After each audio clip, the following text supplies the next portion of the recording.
Bharatiya Janata party सरकार Donald Trump के सामने झुक गई है। आखिर अमेरिकी राष्ट्रपति डोनाल्ड ट्रंप ऐसा क्यों कह रहे हैं कि मेरे इस फैसले से प्रधानमंत्री नरेंद्र मोदी का राजनीतिक करियर खत्म हो सकता है? क्या रूस के साथ तेल समझौते को लेकर भारत या ये कहा जाए बीजेपी सरकार पूरी तरह से अमेरिका के सामने झुक गई है? आखिर डोनाल्ड ट्रंप ऐसा क्यों कह रहे हैं कि मेरे कहने पर आज प्रधानमंत्री नरेंद्र मोदी ने आश्वासन दिया कि अब हम रूस से तेल नहीं खरीदेंगे? यानी कि अमेरिका ने धमकाया और आप मान गए। सबसे बड़ी बात, अब तक चीन इस धमकी के सामने नहीं झुका है, क्योंकि अमेरिकी राष्ट्रपति यह कह रहे हैं कि हमने चीन को भी यही नसीहत दी है, मगर अभी चीन ने कोई फैसला नहीं लिया है, मगर भारत सरकार ने यह फैसला ले लिया है। अभी कुछ ही दिनों पहले डोनाल्ड ट्रंप जो हैं हमारी मीडिया के पॉपौ थे, बौद्धिक बाप थे।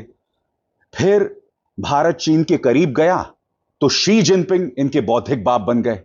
अब तक ये मीडिया आपको यह समझा रहा था कि किस तरह से प्रधानमंत्री नरेंद्र मोदी जो हैं डोनाल्ड ट्रंप को लाल आंख दिखा रहे हैं। यही नहीं, डोनाल्ड ट्रंप को जो नोबेल पुरस्कार नहीं मिला, कई न्यूज चैनल्स ये भी कह रहे थे कि वो नोबेल पुरस्कार उन्हें नहीं मिला प्रधानमंत्री नरेंद्र मोदी की वजह से। और आप जानते हैं ये सब प्रोपेगेंडा है, ये सब बकवास है। जब असल बात आती है जिसके अंतर्गत रूस से तेल खरीदने का मामला होता है, तो यहां पर डोनाल्ड ट्रंप सामने आए हैं और यहां पर दो तीन बातें कह रहे हैं। पहली बात, वो कहते हैं कि प्रधानमंत्री नरेंद्र मोदी मुझसे बहुत मोहब्बत करते हैं और मेरा ऐसा कहने से कहीं उनका राजनीतिक करियर खत्म ना हो जाए। और फिर वो आगे जाके कहते हैं कि प्रधानमंत्री नरेंद्र मोदी ने मुझे आश्वासन दिया है कि अब हम रूस से तेल नहीं खरीदेंगे। जब असल बात आती है जिसके अंतर्गत रूस से तेल खरीदने का मामला होता है, तो यहां पर डोनाल्ड ट्रंप सामने आए हैं और यहां पर दो तीन बातें कह रहे हैं।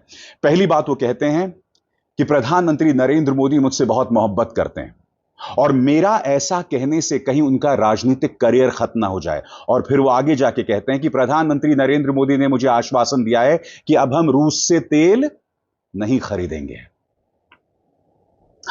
विदेश मंत्रालय अब तक खामोश है। मैं जानता हूं आपके जहन में क्या होगा कि ये तो डोनाल्ड ट्रंप बोल रहे हैं। भाई, डोनाल्ड ट्रंप बोल रहे हैं तो इसका जवाब दीजिए ना। सबसे बड़ी बात, इसको लेकर भारत के अंदर एक बिजनेस वॉर चल रहा है जिसकी मैं चर्चा करूंगा, मगर सबसे पहले सुनिए डोनाल्ड ट्रंप क्या कह रहे हैं। उनकी तीन अहम बातें बहुत मायने रखते हैं। He's a great man, you know. Modi is a great man.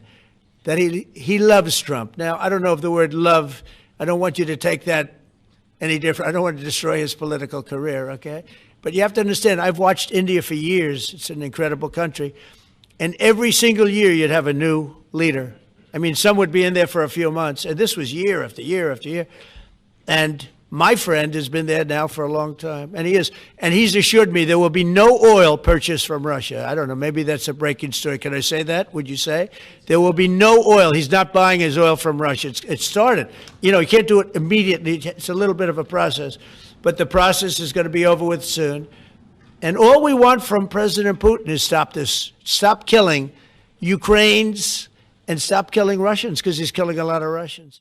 मैं फिर आपसे पूछना चाहता हूं, डोनाल्ड ट्रंप ऐसा क्यों कह रहे हैं कि मेरा ऐसा कहने से प्रधानमंत्री नरेंद्र मोदी का राजनीतिक करियर खत्म हो जाएगा? यह व्यक्ति बार बार भारत की तौहीन कर रहा है। यह कह रहा है कि मैंने भारत और पाकिस्तान की जंग रुकवाई, और वो भी व्यापार का झुनझुना दिखाकर। यह व्यक्ति बार बार भारत के सामने ब्लैकमेल की राजनीति खेल रहा है और अब यह भी कह रहा है कि मेरी वजह से कहीं प्रधानमंत्री नरेंद्र मोदी का राजनीतिक करियर खत्म ना हो जाए। सबसे बड़ी बात दोस्तों, यहां पर जो दूसरी बात कहते हैं, वो कह रहे हैं कि भारत अब लाइन पर आ गया है। हम उम्मीद करते हैं कि चाइना भी लाइन पर आएगा। वो साथ ही में हवाला देते हैं रूसी राष्ट्रपति व्लादिमीर पुतिन की हिंसक राजनीति का, कि किस तरह से उनकी गलतियों की वजह से इस वक्त यूक्रेन में बड़ी तादाद में लोग मारे गए, रूस में बड़ी तादाद में लोग मारे गए। रूस को कायदे से यूक्रेन के साथ यह युद्ध पहले हफ्ते में जीत जाना चाहिए था, ऐसा हो ना सका। बड़ी बात यहां पर वो कह रहे हैं कि भाई भारत लाइन पर आ गया, उम्मीद है चीन भी लाइन पर आएगा। क्या चाइना लाइन पर आएगा जैसा कि डोनाल्ड ट्रंप कह रहे हैं? सुना जाए। If India doesn't buy oil, it makes it much easier. And they're not going to buy. They assured me they will, within a short period of time, they will not be buying oil from Russia. And they'll go back to Russia after the war's over. In light of China's export curbs on rare earths, do you view India as a reliable partner going forward? And are you planning to meet Prime Minister Modi in Malaysia? Are you open to talks in terms of Yeah, sure. He's a friend of mine. We have a great relationship. He just said that 2 days ago, as you know. We have a great relationship. No, we were not happy with him buying oil from Russia because that lets Russia continue on with this ridiculous war where they've lost 1.5 million people, by the way. Russia's lost 1.5 million people, soldiers mostly. This is a war that should have never started, but it's a war that Russia should have won in the first week, and they're going into the 4th year. And I want to see it stop. So I was not happy that India was buying oil. And he assured me today that they will not be buying oil from Russia. That's a big stop. Now I got to get China to do the same thing.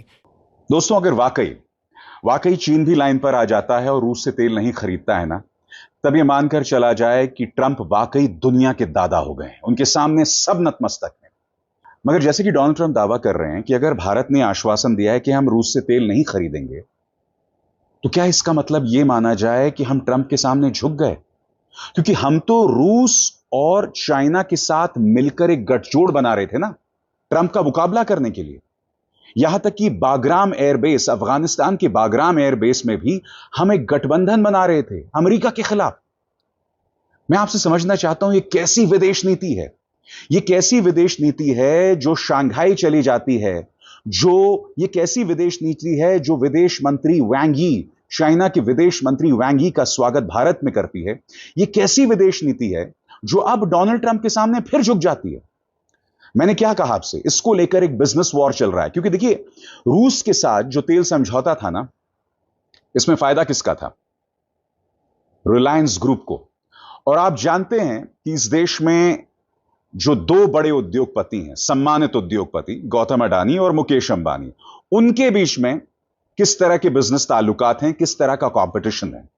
अब आपके सामने दोस्तों, यह खबर कोई और लेकर नहीं आया है, एनडीटीवी लेकर आया है। एनडीटीवी खबर कहती है कि भारत रूस से तेल नहीं खरीदेगा।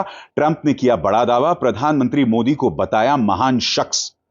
अब आपके जहन में सवाल होगा दोस्तों कि यह खबर एनडीटीवी कैसे कर रहा है। अब आप जानते हैं एनडीटीवी के मालिक कौन है, और जैसे मैंने बताया कि रिलायंस ग्रुप और अडानी ग्रुप में जो बिजनेस प्रतिस्पर्धा है वो भी हम सब जानते हैं।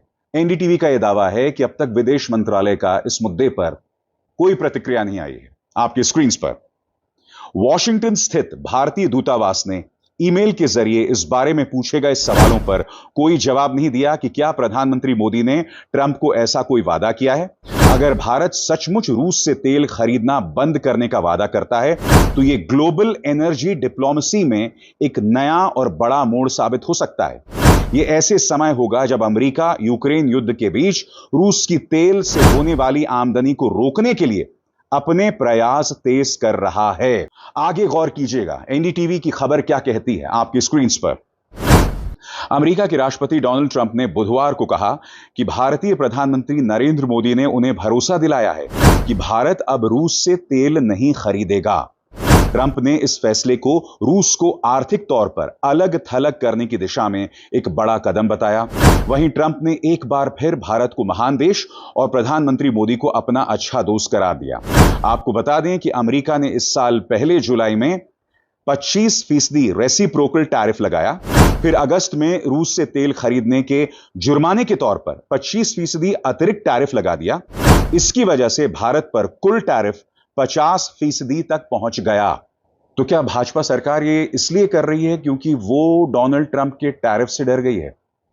मगर मैं आपसे सवाल पूछना चाहता हूं, पूरा एक हवा बनाया गया था कि अब चाइना और भारत के गठजोड़ से ट्रंप हिल जाएंगे, क्योंकि कुछ दिनों पहले तक यही मीडिया क्या कह रहा था, बिजली कड़कती है जब ट्रंप और मोदी मिलते हैं। फिर ट्रंप को छोड़ दिया, ट्रंप पॉपो नहीं रहे, शी जिनपिंग इनके पॉपो बन गए। भाई आप तो हमें यही बतला रहे थे ना कि हम चाइना के साथ मिलकर ट्रंप को जवाब देंगे। अब डोनाल्ड ट्रंप कह रहे हैं कि मैंने प्रधानमंत्री को नसीहत दी कि रूस से तेल खरीदना बंद करो, ये मान गए। सबसे बड़ी बात, 24 घंटे पहले डोनाल्ड ट्रंप ने एक और बड़ी बात कही थी। उन्होंने कहा था कि जो ब्रिक्स सम्मेलन है, जिसका हिस्सा रशिया भी है, चाइना भी है, भारत भी है, ब्राजील भी है, उस गठजोड़ से कई देश बाहर आ रहे हैं। उस गठजोड़ के अंदर जो जो देश हैं, मैं उन पर टैरिफ लगाऊंगा। धमकी दी थी डोनाल्ड ट्रंप ने। मैं आपको पढ़ के सुनाना चाहता हूं उन्होंने क्या कहा था। उन्होंने कहा था, अब जो ब्रिक्स वाला मामला है, मैंने साफ कह दिया है कि जो भी ब्रिक्स में रहना चाहता है रहो, लेकिन हम तुम्हारे देश पर टैरिफ लगाएंगे। फिर क्या हुआ? सब ब्रिक्स से निकलने लगे। सब ने कहा हम बाहर आ रहे हैं। यहां पर ट्रंप ने किसी का नाम नहीं लिया था, मगर जाहिर सी बात है यहां इशारा भारत की तरफ था। यानी कि दूसरी मिसाल है 24 घंटे में, जहां बीजेपी सरकार जो है वो ट्रंप के सामने झुक गई है।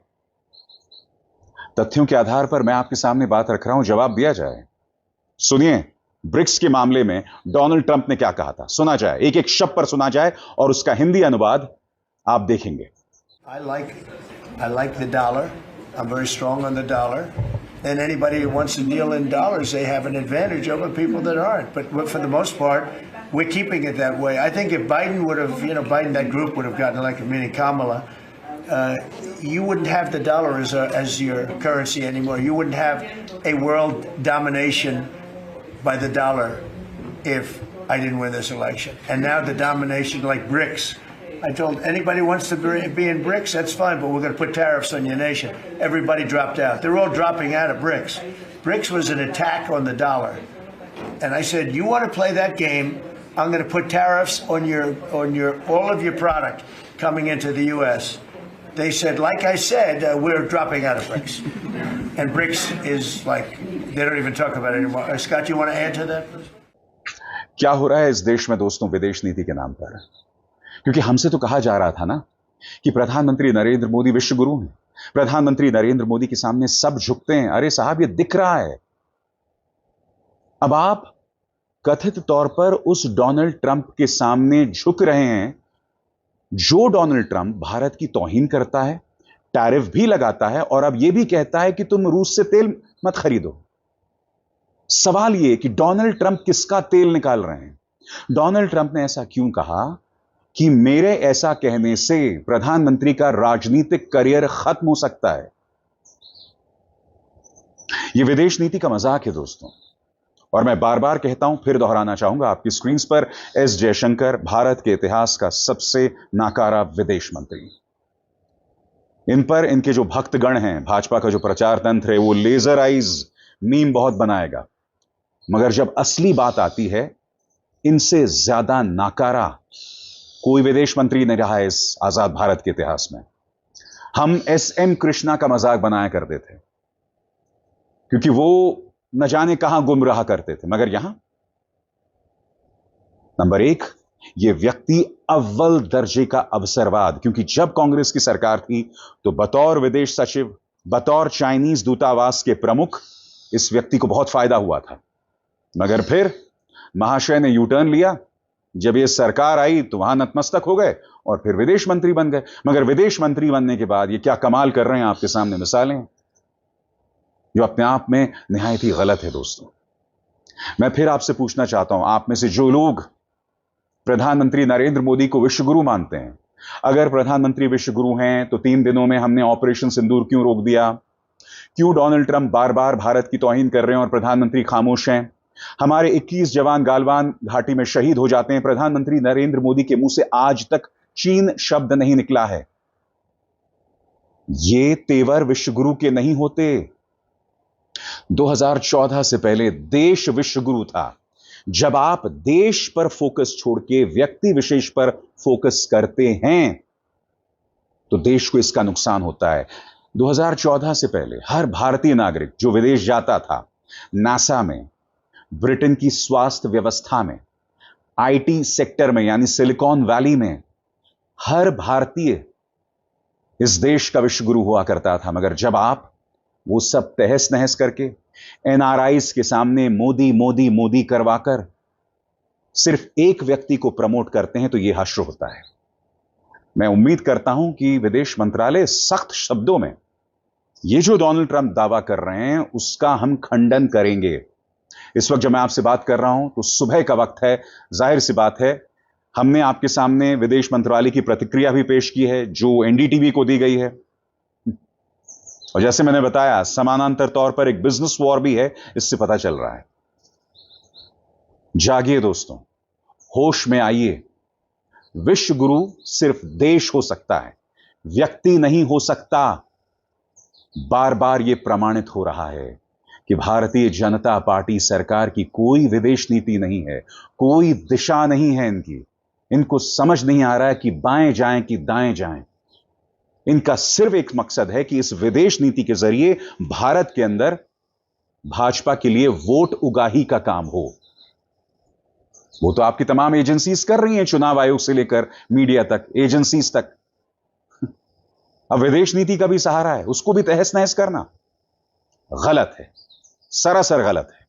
मैं उम्मीद करता हूं कि जो बातें मैंने आपके सामने तथ्यों के आधार पर रखी हैं, सरकार इस मुद्दे पर अपना जवाब देगी, खुलकर जवाब देगी। और सबसे बड़ी बात, विदेश मंत्री सामने आएंगे, प्रधानमंत्री इस पर टिप्पणी देंगे।